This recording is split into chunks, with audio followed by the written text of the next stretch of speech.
Welcome back. Moderna is asking the Food and Drug Administration to sign off on its updated COVID booster shot. The reformulated booster shot is targeted at the BA.5 Omicron subvariant, which is currently the dominant strain in the US.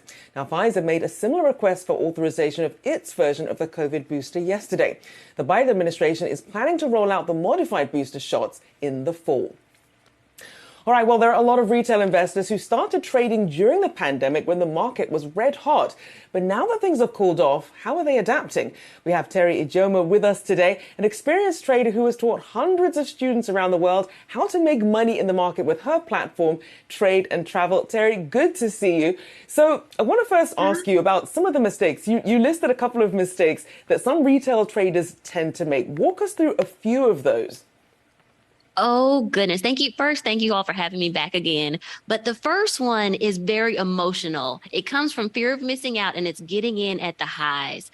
Oftentimes, traders will watch the stock market go up and up and up, and as soon as they want to get in, that's when it's about to fall again. So the first one, fear of getting in or getting in at the highs.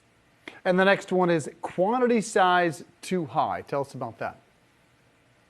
Yes. So another thing is once they get in at the highs, they're overconfident. So then they get a lot of shares, a huge quantity size, because they think as soon as I get into this one, I'm going to make it big.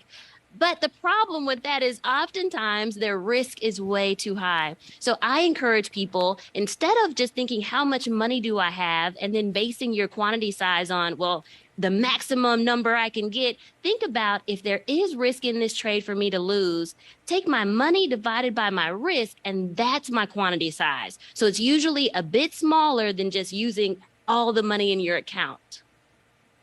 And you also talk about not having an exit plan when they're making these trades. What should people be thinking about then when they're doing this?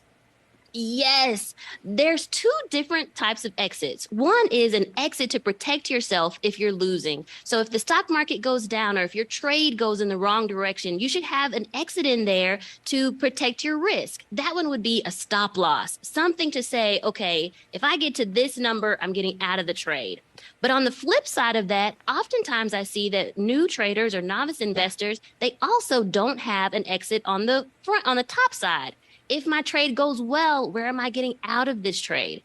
The problem with that is oftentimes traders are so excited to get into a trade that they don't think about, well, what profit do I want if this goes well? What price should I get out? And as soon as it gets to where they're excited, they'll start losing money instead of taking their profit.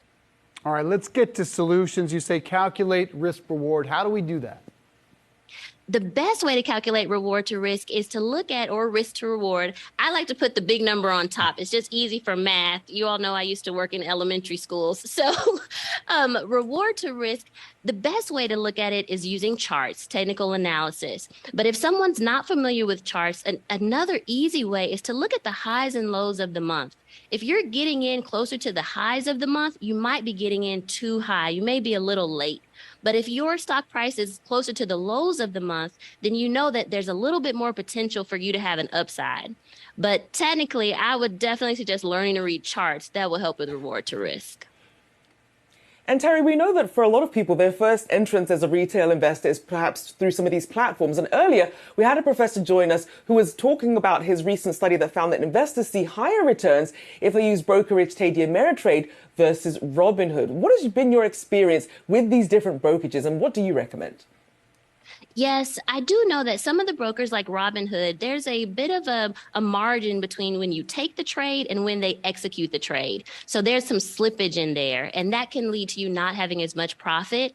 I like brokers that execute the trade immediately. That way you get a better price. And that may be what the guest was talking about before. Getting a broker that has immediate and quick entry times will really help you in trading.